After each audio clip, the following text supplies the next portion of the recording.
Bonjour docteur Hacher, Bonjour. bonjour docteur Ferlot. Bonjour Alors, et merci. Merci d'être venu si matinalement à Marseille. Alors je suis Richard Abs, je suis chirurgien plasticien à Marseille et je voudrais qu'on fasse le point sur la place des fils dans le rajeunissement facial. Alors, avant de commencer le débat, je voudrais présenter Dr Benjamin Hacher, qui est chirurgien plasticien à Paris et qui est responsable aussi scientifique de l'IMCAS, un très grand congrès à Paris qui se tiendra fin janvier. Dr Christian Ferlot, qui est chirurgien plastique à Draguignan, et qui nous fait part toujours de ses expériences et ses techniques. Voilà, alors d'abord, que pensez-vous des fils? Est-ce qu'il y a plusieurs sortes de fils ou c'est toujours les mêmes fils dont on parle? Tout à fait. Il faut d'abord commencer par un problème on dit wording, c'est-à-dire on parle en fait de plein de choses différentes à travers le même mot. Un fil, tout d'abord, il en existe au moins 3 sortes fondamentales. Le premier, c'est les fils qu'on appelle chirurgicaux, car en fait, ils vont se fixer sur un élément solide, qui est l'aponévrose temporale. Ensuite, on a des fils, effectivement, qui vont agir dans le même sens, c'est-à-dire traiter ce qu'on appelle le sagging, c'est-à-dire le relâchement, mais qui ne sont pas fixés, et c'est le point fondamental, qui ont une fonction, on va la définir. Et enfin, il y a ce qu'on appelle les fils de filting, un mot encore un peu anglophone, mais qui ne peut pas forcément être très facile à saisir. Ça veut dire tout simplement qu'ils vont stimuler. Stimuler quoi? Le derme, mais sans avoir une véritable fonction de suspension. D'accord. Donc si je comprends bien, il y a les fils de remplissage qui ont une sorte de fonction d'induction tissulaire. Comme un acide hyaluronique. Comme un acide hyaluronique. Voilà, en gros. Les fils crantés qui ont un rôle de suspension léger pour les légers relâchements cutanés. Mais qui ne sont pas fixés. Qui ne sont pas fixés, bien sûr. Et après, nous avons des fils un peu plus costauds qu'on fixe, alors que ce soit avec des fils crantés ou à cône ou non sans cranté, sans cône non plus, mais fixés à l'aponévrose temporale ou à un point fixe, en principe. C'est ça. Et enfin, vient une définition qui se surajoute. Ces fils sont-ils résorbables ou non sont-ils non résorbables? Voilà. Est-ce que ça change pour toi? Je sais que je vais avoir un débatteur hors pair en face de moi, mais effectivement, je crois que ça change beaucoup de choses. Christian. Ça change beaucoup de choses dans l'approche vis-à-vis de ce qu'on peut expliquer à la patiente et également dans la prise de risque. D'accord. Christian. Alors moi, personnellement, j'utilise essentiellement les fils crantés résorbables. Pour des raisons... Pourquoi ? Pour des raisons qui me sont tout à fait personnelles. Bon, bah alors tu les gardes, alors, si elles te sont personnelles. Non, mais je suis là pour les donner. J'ai commencé la médecine en 1969. Oui. Donc ça fait très longtemps. J'utilise depuis cette date pour toutes les chirurgies non obligatoirement plastiques ces fils. Et en cela, je fais comme tous les chirurgiens du monde entier. C'est-à-dire que tous les jours dans le monde, il se pose des millions de fils résorbables et les complications sont l'exception. Oui. Voilà, c'est mon attitude chirurgicale de base. De base. D'accord. Je n'utilise jamais, même dans mes chirurgies beaucoup plus courantes, de fils non résorbables. D'accord. Donc, ça, en dehors du plan cutané, j'entends bien. Bon. Et maintenant, parlons des fils dans le rajeunissement. Alors, au niveau du rajeunissement, on a bien établi avec Benjamin Hacher, qui est un chirurgien très expérimenté, qui avait 2 sortes de fils. Des fils qui sont des fils lisses, on va faire des petites corrections, un petit peu comme on ferait avec l'acide hyaluronique, sauf que l'acide hyaluronique, lui, va corriger immédiatement, et que nos fils, étant des fils de stimulation, vont mettre entre 1 à 3 mois pour stimuler. Mais il y a le volume du fil quand oui, on va faufiler. Il y a surtout l'œdème dû au fait qu'on a piqué. Alors j'ai toujours à mes patientes, aujourd'hui vous êtes contente, demain aussi. Lundi, vous allez m'appeler en me disant que je suis un moins que rien parce qu'il n'y a pas de résultat. Je vous le dis à l'avance. Donc on se revoit lundi, il n'y aura plus rien. Et on se revoit dans 30 et 60 jours Et là, vous serez la plus heureuse. Et ça c'est un point clé. Je me suis interrompu parce que là, en fait, on allait un petit peu de prendre ça à la rigolade, mais c'est dans la fonction de compréhension de la patiente que réside le succès. Exactement. Dans la fonction explicative que nous avons et dans la fonction de sa compréhension. Et là, je suis totalement d'accord avec le docteur Hacher. On met sous un même mot plusieurs techniques qui n'ont rien à voir entre elles. Exactement. Pourquoi ? Parce que la définition, peut-être, n'a pas été donnée suffisamment par les chirurgiens et elle a peut-être été donnée beaucoup plus par les médias. Et évidemment, ça fait sensation de dire qu'on fait un nouveau lifting sans incision. Je le précise tout de suite, le fil représente le chaînon manquant entre ce qu'on avait avant et ce qu'on a aujourd'hui. J'arrive à un stade... Vous voulez dire entre les injections non seulement les compléments injections, et la chirurgie. Mais tout ce qu'on possède, ça peut être des injections, ça peut être des peelings, ça peut être de la mésothérapie, ça peut être beaucoup de choses.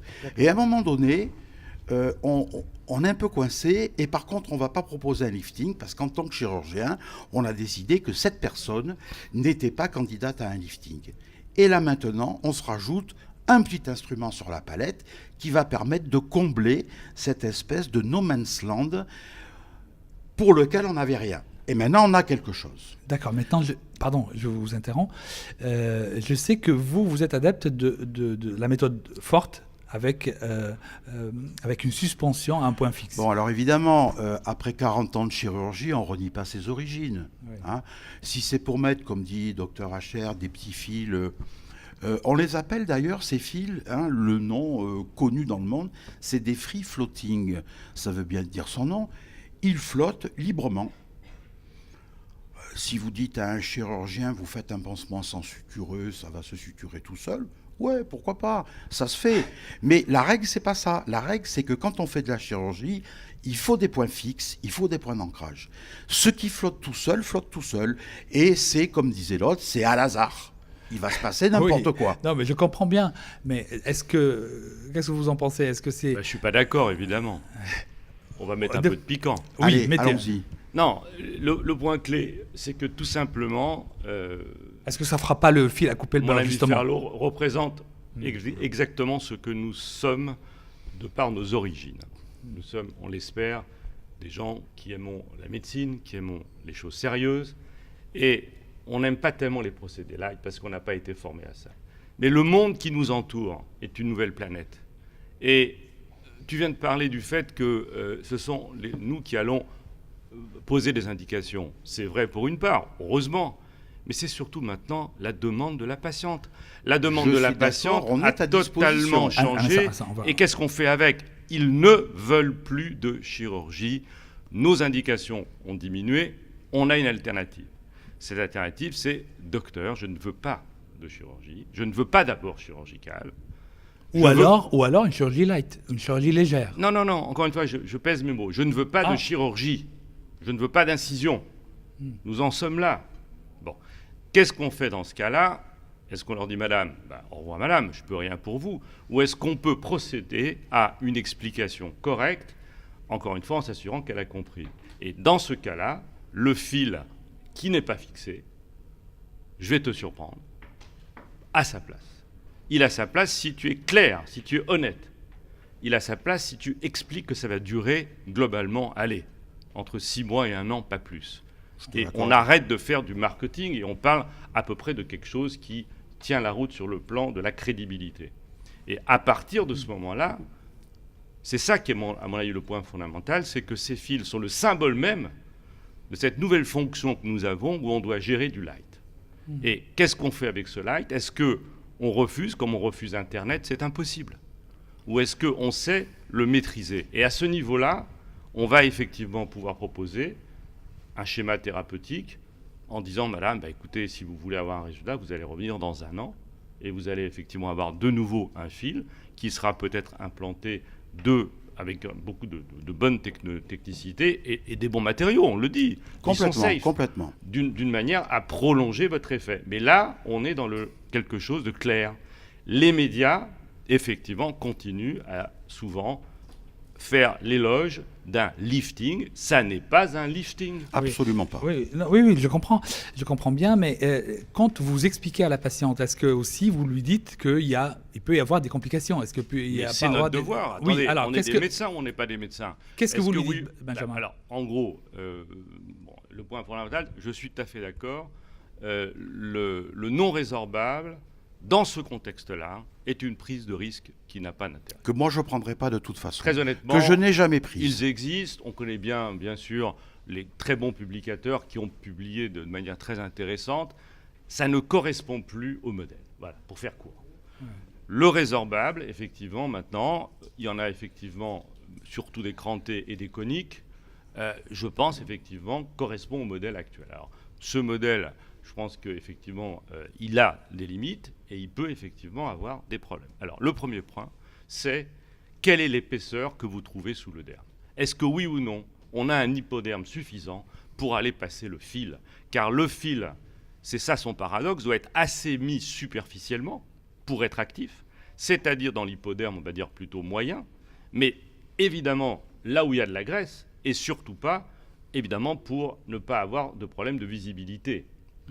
Visibilité immédiate, visibilité surtout secondaire également, les effets de cupule que tu connais, et évidemment ensuite, je voudrais tout de suite dire que cette atmosphère de traitement ne se fait que dans la sepsie, ne se fait que dans un bloc opératoire. Comme une petite prothèse. Comme une petite prothèse. J'ai envie presque de sensibiliser mes collègues, leur dire faites attention, la mauvaise réputation vient du problème de l'infection. Alors, des problèmes d'exclusion, on est bien d'accord sur ce qu'a dit c'est dommage, alors on peut plus Benjamin, débattre, mais j'ajoute une chose. On est vraiment sur un problème de vocabulaire aujourd'hui avec les patientes. Madame, je ne fais pas un lifting. Madame, il y aura un entretien. Exactement. Si vous refusez l'entretien, moi, pour faire simple, je leur dis annuel, eh bien, on ne fera pas cette technique parce que vous allez être déçus. Si maintenant vous acceptez cette technique et vous acceptez l'entretien annuel, je joue mon contrat et vous le vôtre. Attention, madame, cette technique n'est pas une technique anodine. C'est une technique à risque. Premièrement, la profondeur des fils est capitale. La pose des fils est capitale, pour ma part. Je traite les patientes avec des fils dans les mêmes conditions que je réalise un lifting. Vous faites un lavage corps entier shampoing avec un antiseptique que je vais vous prescrire. Et nous allons déjà travailler sur du propre. Je vais travailler avec des champs stériles, des gants stériles, dans une ambiance parfaitement stérile, tout au moins aussi stérile que si je faisais de la chirurgie. Antibioprophylaxie. On va relativiser quand même pour la clarification. Stérilité ne veut pas dire bloc opératoire. Pas du tout, absolument pas. On a bien parlé de technique, c'est-à-dire gantage, champ pour la patiente. Combien de fois, on se balade tous, Richard, je ne vais pas critiquer un certain nombre de collègues, je ne vais pas citer de pays, mais enfin bon, dans beaucoup de pays dans le monde, j'ai vu des démonstrations où notre charmant collègue met le fil sans gants. Et en cravate. Moi, je mets quand même une blouse en papier. Restons dans et je leur dis bien, sans aller trop loin, mais au moins une asepsie correcte. Une vraie asepsie correcte et rigoureuse. Antibioprophylaxie? Non. Jamais. Non, absolument pas. Jamais de première intention. Évidemment, si on a, ça peut nous arriver, un problème inflammatoire qui devient un petit peu problématique, ça peut se discuter d'effectivement d'attendre d'abord. Oui, on va conseiller d'attendre quand même quelques jours, mais si jamais on a besoin de mettre un anti-inflammatoire puissant, on va mettre un antibiotique en même temps. Oui, on va laisser absolument. Donc, et je leur rappelle bien, avant d'accepter de traiter, je dis il y a deux contrats. Il y a mon contrat, il y a le vôtre. Les risques majeurs, vous en avez deux. Un, ce sont les dépressions à type de cupule, et ça c'est de mon ressort, c'est moi qui ai mal réalisé ma pose de fil. Le deuxième, c'est la survenue d'une infection. Dans les conditions où je travaille, l'infection ne devrait pas arriver.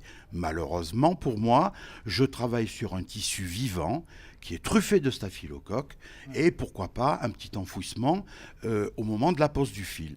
Et dans ces conditions, on réagit comme des médecins, c'est-à-dire on surveille le patient, on l'accompagne, on fait les traitements locaux nécessaires de désinfection, d'étertion, et si nécessaire, comme l'a dit le docteur Hacher, je suis tout à fait d'accord, l'attitude c'est de traiter médicalement, antibiotiques, voire plus si nécessaire. Alors, pour revenir... Mais ça reste quand même l'exception une fois que le contrat a bien été posé entre le patient et le chirurgien. Est-ce qu'on peut traiter toutes les patientes? Je veux dire, les maigres, Mais non, pas du tout. C'est justement, encore une fois, dans la sélection que réside bien sûr le succès. Donc, avant tout, encore une fois, un sagging, c'est-à-dire un vrai relâchement. Et c'est là, effectivement, que c'est important, mais pas un relâchement majeur. Si le relâchement est absolument déjà très avancé, on va prévenir quand même la patiente. Notamment, ces fils ne marchent pas bien dans le cou. Il faut le savoir. Ce sont des bonnes indications pour la bajoue. Ce sont des bonnes indications pour la mid-face. Ça peut être de bonnes indications pour la pommette et la région périorbitaire externe. Mais ça n'est pas actuellement, à mon avis, suffisamment au point. Et d'ailleurs, les compagnies le disent, les compagnies et alors sérieuses. Moi, je vais te contredire. Ah, j'adore. Voilà. Oui, mais on va conclure. Je vais te contredire. Tu as raison, si je pose un fil sur un cou, il vaut mieux le jeter dans la poubelle directement. Alors, pour le même prix, c'est plus rapide et il y a moins de risques. Donc là, je vais en arriver au fait que le fil, c'est quoi? Le fil, il fait partie de ma panoplie de bricoleurs. Mais là, tu nous amènes sur le coup. Je vais, pour traiter ce coup, mettre un fil, mais à des conditions. Je vais d'abord affaiblir les muscles du cou par de la toxine botulique, ceci quelques temps avant. Musculaire, c'est 30% de la population, la contraction musculaire. J'entends bien, mais c'est déjà 30%. Ensuite, il y a ceux comme moi... On va résumer parce que le temps il y a ceux comme moi qui ont des coups bien gras, ceux-là, va falloir les dégraisser. Si on ne les dégraisse pas, échec. Et là, je voudrais dire qu'on a de très très bonnes technologies qui arrivent à l'horizon. Notamment, notez bien le principe d'une canule qui injecte comme un acide hyaluronique et diffuse une radiofréquence. Et d'autre part, bien sûr, les procédés de lipolyse par le désoxycholate qui arrivent. Et là, on a effectivement de très bons procédés. On ne peut pas en parler, mais j'avoue qu'à l'horizon se pointent, excuse-moi, de très bonnes alternatives au fil pour le coup. Non, mais pour conclure, c'est dire que finalement, le fil, c'est super, mais l'association de techniques... Comme la lipoaspiration. C'est comme la lipo, comme le laser. Comme le botox, quelquefois. Il faut comme tout, c'est ça qui va être la sinon, clé. Si on n'affaiblit pas le muscle, il va couper le fil. Et puis, il faut apprendre, pour couper faire cette chirurgie, disons, ou médecine non invasive, mais avec des résultats, associer les différentes techniques. C'est ça le point. Parce que la machine qui lave, qui repasse et qui coud, elle repasse mal, elle lave mal et elle coud mal. Est-ce que cela a diminué vos liftings? Absolument pas. Et en fait, il faut être très très clair. Ce ne sont pas les mêmes patientes, ce n'est pas les mêmes demandes. Et lorsqu'on a un vrai problème de relâchement, Dieu merci encore pour notre amour de la chirurgie, il y a encore des bons liftings par des gens honnêtes qui savent faire du naturel. Je voudrais juste dire, parce que je sais que tu vas conclure, que tu vas peut-être parler de l'IMCAS et tu vas peut-être nous raconter on va se donner rendez-vous. Tu es avec nous, avec la SOFCEP, bien sûr, qui est partenaire de l'IMCAS. Et on va se donner rendez-vous. Je te félicite en tant que président de 2017, voilà, à Marseille, justement ici. Voilà. Mais il y a un très très joli module, c'est une série de sessions dédiées au fil, et aussi bien d'ailleurs au niveau du visage que du corps, car en fait on explore, avec bien sûr beaucoup de prudence, toutes les indications au niveau du corps. Ok, merci en tout cas d'être venu, merci à vous, et on se donne rendez-vous à Paris IMCAS fin janvier 2010. Merci de m'avoir invité, et merci Benjamin. Merci d'avoir challengé ce challenge que nous menons depuis déjà allez, arrête-toi, on est des petits jeunes encore. Quelques mois.